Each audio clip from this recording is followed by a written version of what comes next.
The other day I saw this clip of XQC reacting to Mr. Beast pretending that he's poor. And I thought it was interesting because XQC did have a healthy reaction to what he said. But I think he still vastly underestimated how ridiculous it was. And at the same time, Mr. Beast, trying to paint himself in a better light, pretty much admitted to one of the ways in which billionaires screw us all over.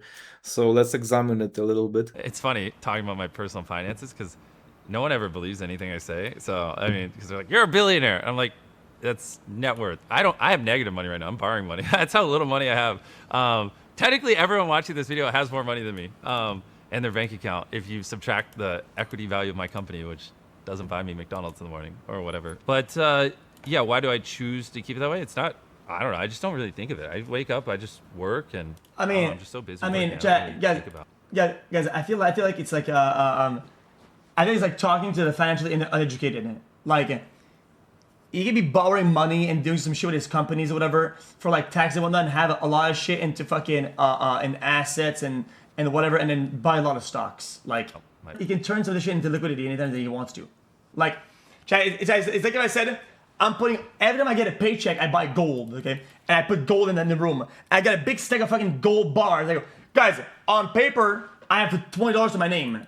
And I got fucking 60 mil of fucking gold sitting right there. But guys, I'm not a millionaire. I have $60 to my name. That's all I got. I want to make 2 points on this, and the first one is using millions in the analogy instead of billions.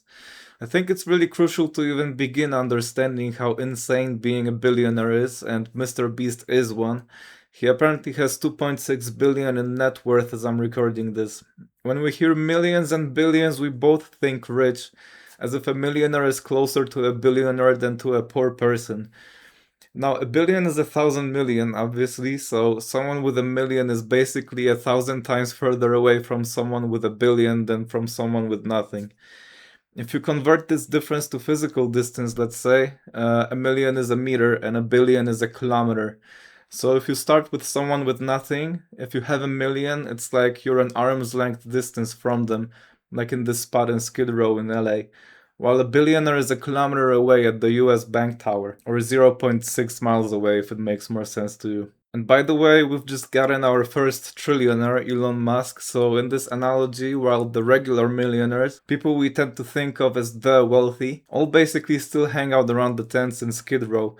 Elon Musk is 1,000 kilometers away over the state border in freaking Oregon. Billionaires are infinitely more powerful than millionaires, and the fact we can't even intuitively comprehend the scale of their wealth works in their favor. When people hear tax the rich, some might think about a guy who has a sports car and 3 houses.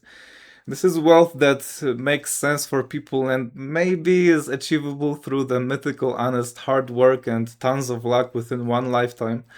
This is not the case for a billionaire, let alone a trillionaire. Now on to the second point I want to make, which is running on loans. As ridiculous as what Mr. Beast said is, I think maybe what makes it rhetorically work in some sense is that for regular plebs like us, loans are risky and costly. We associate it with a normal person taking a mortgage for a home, or maybe a small business owner who's risking it to make it work.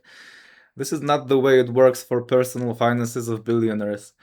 They just use loan-like products with their wealth as collateral to get cash very cheaply and safely avoid taxes. People call this scheme buy, borrow, die, and there's a lot of finance slop about this online, so it's hard to make sense exactly how they carry it out. But out of all places, there's a guy on Reddit who says he's an attorney dealing with this kind of thing, and for some reason he shares how it works online in quite a lot of convincing detail. I will be oversimplifying this, but from what I understood, apparently from around $300 million of wealth upwards, the rich can get custom loan-like financial products that use their wealth as collateral to get cash they can use for their own spending or to reinvest it at a much more preferential rate than would be the case for a normal person, reportedly between 0.5 to 3.5%. This kind of loaned cash is not taxable. They also move this collateralized wealth into trusts so that they can avoid estate tax and inheritance tax when they die. Dying is step 3 of the process. These products settle when the borrower dies. At that point, the banks might get their cut by getting some fraction of the collateral. The borrower dies not having paid any taxes on it, the family inherits the wealth and avoids inheritance tax as well.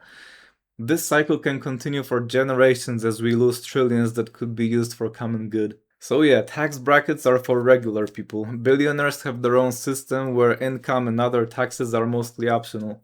Billionaires pay proportionally less than most of the society because of schemes like those, and there is hard data that shows it. Mr. Beast is obviously not poor, and he's not necessarily a brave business genius putting all of his money on the line to grow his empire either, which is what they all want you to think to justify how insanely rich they are. He's probably just using loans to avoid taxes and screw you over. Billionaires are not your friends. Technically, everyone watching this video has more money than me. What has been your biggest personal splurge? One time, I was like, screw it. I'm just going to rent a private jet and fly to her because I really want to see her. But if I don't rent a PJ, I literally just can't make it work because the PJ flight's 8 hours, whereas like commercial would be like 19 there and back. It's like so much wasted time. And that was probably like $150,000.